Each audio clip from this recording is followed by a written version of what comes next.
Before we begin, I'd just like to mention that while I will try to cover most of the important rules of the game, this will not be a fully comprehensive tutorial, but is rather meant to introduce the most important aspects for you to be able to start a game of Blood Bowl 2 as soon as possible. This tutorial utilizes the Legendary Edition of Blood Bowl 2. Blood Bowl 2 is a turn-based sports game based on the tabletop miniatures game of the same name, published by Games Workshop, set in an alternative universe of Warhammer Fantasy.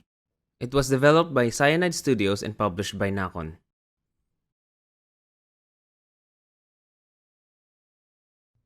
In Blood Bowl 2, you play as a coach of a team, and the goal is to score the most points within 16 turns, split into two halves. The game is played on a field, and to score a point, you'll need to have one of your characters carry the ball to the opposite end of the field. Each turn, you'll activate your players one by one, either to move the ball, take crucial positions on the field, or incapacitate enemy players temporarily, possibly permanently. A huge portion of Blood Bowl 2's gameplay is luck mitigation. Almost every action you take in the game will either fail or succeed depending on die results, and it is up to you to decide which of the available actions are worth the risk. A 6-sided die is what is commonly utilized in the game. High rolls provide better chances, but a result of 1 is an automatic failure, and a 6 is an automatic success. Players in the game have characteristics that can increase or decrease an action's chances. A higher number of a characteristic means a higher chance of success. As an example, passing the ball will use the passer's agility. If the passer's agility is 4, that means the action will succeed if the die result is a 3, 4, 5, or 6. If the passer's agility is 2, only a 5 and a 6 will result in a success. Players can also have skills that add modifiers to these rolls, increasing or decreasing the result of the die. Since all the rolls are done automatically by the game, I won't be going over the numbers too much. But you can always check the lower right side of the screen when things happen to check for die results. A game of Blood Bowl 2 is played in 16 turns divided into two halves through a series of drives. A drive is defined as a series of turns until a team scores, or after a half, which is 8 turns for each team, which you can track on the upper left and right sides of the screen. At the start of a drive, one team will be the attacker in possession of the ball, and the other team will be the defender. Coaches will take turns activating all of their players until they decide to end their turn, or until an action fails, which will result in an immediate turnover. To emphasize, failing an action due to a failed roll will result in a turnover, immediately ending your turn. This means that when activating players, it's encouraged to do actions with the high chance of success first to maximize your activations and actions. When activating a player, you must exhaust all actions you want to do with them before activating another, since initiating an action with another will end the first one's activation, even if the player still has available actions. Another thing that happens at the start of every drive is a random event. These events can range from beneficial to negligible to harmful for both or either teams.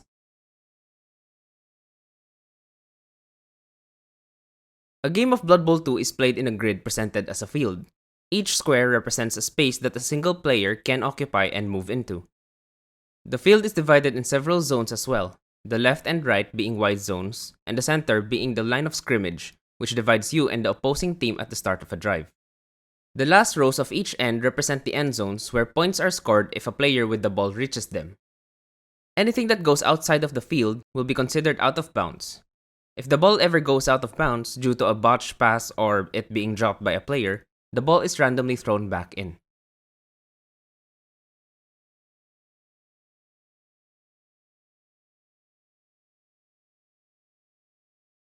Players in the game have 4 major characteristics.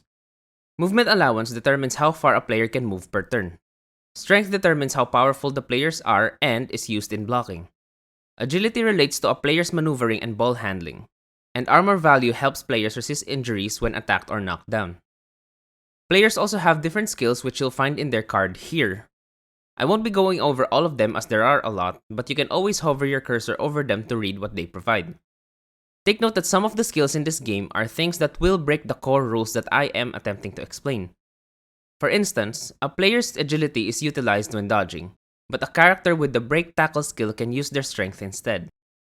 Because of skills, most of what I'm explaining may not be the case for every player, so it's important to be knowledgeable of your player skills to take full advantage of them. As for the 4 characteristics, we will explain them in depth later when they become relevant.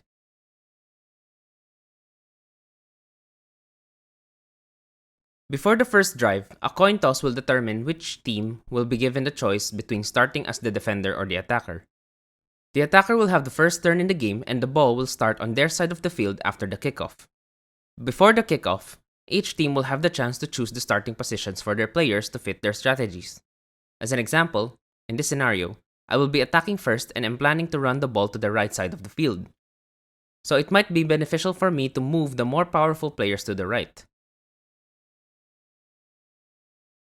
At the kickoff, if you're playing as the defender, you will have the chance to choose the ball starting position. However, dice are rolled to determine how accurate the shot will be, so there is still a chance for the ball to land and or bounce far from your preferred landing square. If the ball goes out of bounds or outside the field due to the kickoff, the attacking coach will be awarded with the touchback and can have the ball start in any of their players' hands. During a turn, you'll be given the option to activate all your players as long as they aren't affected by a negative status effect that prohibits you from being able to do so. You'll be able to note active players through the circles around their feet. White means they can be activated this turn, while red means they cannot. There are 3 primary actions you can take with each player: move, block, and pass. Each action may also trigger skills and reactions. And normally, you may only do 1 action per activation. This means that after moving a player, you may no longer perform a block in the same activation. As mentioned earlier, movement allowance, or MA, determines how many squares a player can move per turn. To move a player, first, select the player you wish to move. You can click on your target square to automatically map out the shortest route with the least interruptions from other players. But if you prefer, you can click on multiple squares to personally map out the path you'd like the player to take. Take note that the player's movement allowance isn't the maximum number of steps they can take. When moving, you can have the player take 1 or 2 extra steps, but each extra step will require you to attempt a going for it roll. These extra steps are represented by the dice icon on the field squares. No characteristic is needed for this action. Only a die result of 1 will result in a failure. Players cannot move through other players whether they are standing or not. And another thing to consider is moving through the tackle zones of active opposing players. A player's tackle zone is the 8 squares that are adjacent to them. This is represented by the negative numbers you'll see on the field. A -1 indicates the square is on 1 opposing player's tackle zone, a -2 indicates it's on 2 opposing players' tackle zones, and so on. Moving through an opponent's tackle zone will require you to attempt a dodge roll for each square in the zone that you move through. Agility is what's needed for this roll. And failing this roll will end your player's movement and knock them down. And to reiterate, failing a roll will immediately result in a turnover. Players that are in a prone position can also move, but the act of standing up alone will cost 3 of the player's movement allowance. If a player's movement allowance is less than 3, they will have to roll to see if they can successfully stand up. Another action you can perform is to throw a block at an opposing adjacent player that is currently standing. Blocks are attempts to push or knock down opposing players. A different type of die is rolled for this action, and this is also where the strength characteristic comes in. The strength of the 2 players involved in the block are compared, and the difference will determine how many block dice are rolled. If the strengths are equal, 1 die is rolled. If one player has a higher strength, 2 dice are rolled, and the coach with the stronger player chooses which result is resolved. If one player is more than twice as strong, 3 dice are rolled, and again, with the stronger player's coach choosing the result. Before committing to a block, after clicking a player, you can hover your cursor over possible opponents to check first how many dice will be rolled. The color of the dice will indicate which side is stronger. If it's white, your player is stronger overall, and if it's red, it's the opposing player. Each face of the block die will provide a different result. The skull symbol will knock down the attacker. This phase will result in both players getting knocked down. The arrow symbol will result in the defender getting pushed back to the direction of the attacker's choosing, after which, the attacker can either choose to follow and take over the previously occupied square, or choose to stay in the same square. This symbol will result in the defender getting both knocked down and pushed back, with the attacker having the option to follow again. And this symbol will have the same result, but can be downgraded to a push if the defender has a dodge skill that they choose to use. If the attacker wants to follow a push but all squares are occupied, whether by a standing or knockdown player, the attacker will be given the option to push one of those other players as well.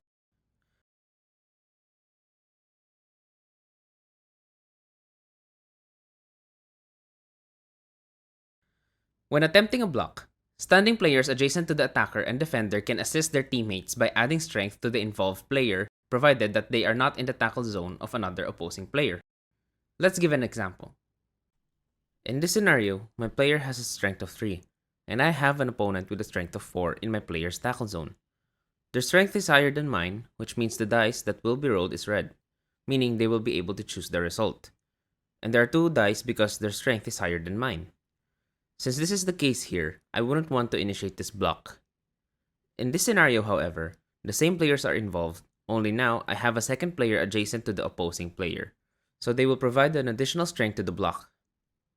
To give another example, here we have the same scenario as last time, only the second player has an opposing player on his tackle zone, so he wouldn't be able to assist and add his strength to this block. When a player is knocked down by a block, skill, or failed roll, there's a possibility of them getting injured. This is where a player's armor value comes in. The opposing coach rolls 2 dice to try to beat the knockdown player's armor value. If the value is defeated, another roll is made to determine the injury severity. If stunned, the player is turned face down and misses a turn.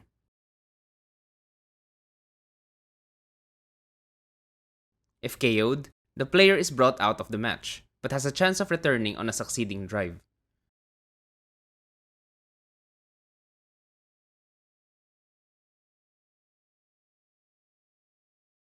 If injured or dead, the player is permanently out of the match.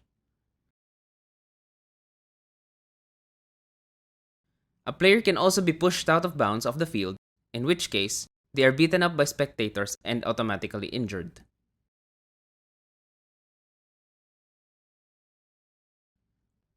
Once per turn, a player can attempt to injure a downed player. However, this is considered an illegal move.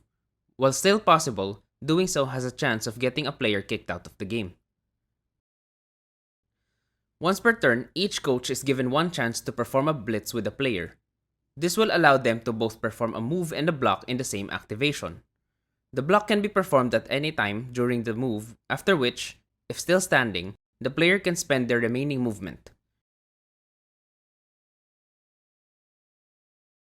But take note, you must decide to perform a blitz at the start of a player's activation before performing any actions with them. You won't be able to perform a blitz once you've already moved the player or made a block with them. There are a number of ball handling actions, and this is where a player's agility comes into play. Players can move before passing the ball, but passing the ball ends the player's activation. Only one pass can be made per turn.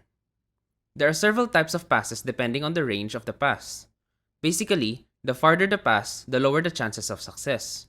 If the thrower and catcher are adjacent, it is considered a handoff and is automatically successful. A quick pass is 2 to 3 squares away. 4 to 6 squares away is a short pass. 7 to 10 is a long pass. And 11 to 13 is a long bomb. Each opposing player adjacent to your passer will also decrease the chances for the pass to succeed. If the ball's path goes through standing opposing players, the opposing coach can attempt an interception, which also uses a player's agility. If there are multiple opposing players in the path, only one can make an attempt, with the coach deciding which one. And again, having standing opposing players adjacent to the interceptor will decrease the chances of an interception. After successfully throwing the ball, it's the catcher's turn to roll. Agility once again is the characteristic used. Sometimes, when a throw fails, the ball can still land close to the catcher and bounce around. The direction the ball bounces to is random, but if it bounces to the right direction, the catcher can still attempt to catch it. However, chances are much lower. And like previous actions, having active opposing players adjacent to the catcher will decrease the chances of a catch. If the ball, however, lands on a space with a down player, it will continue to bounce randomly until it lands on either another standing player or an empty square. A failed pass or a successful block on a player with the ball will cause the ball to scatter and bounce around. If this happens, the ball can end up on a player's square in which they have to attempt a catch roll, or the ball can simply land on the ground.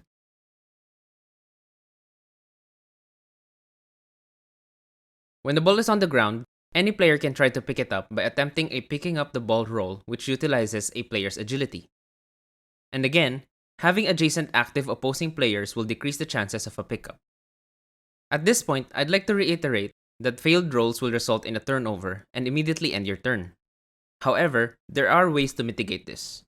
Each coach gets a limited number of team rerolls which they can use once per turn to reroll unwanted results. You get all your rerolls back at the start of the second half of the game.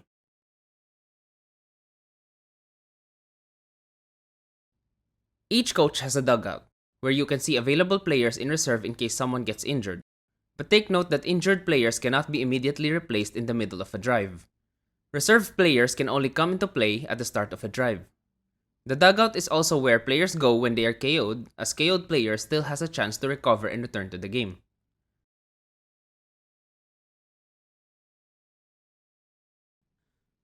Aside from the usual perfect day, weather conditions can be added to your games at the start. A game's weather can increase or decrease the chances of some actions and will be randomly determined at the start of a game. To give a couple examples, a very sunny day will be too bright and decrease the chances of a pass. A rainy day will make the ball slippery and decrease the chances of catches, intercepts, and pickups. There are a couple of other ones, and you can always hover your cursor over the weather icon on the top of the screen to see what effects they will bring to your game.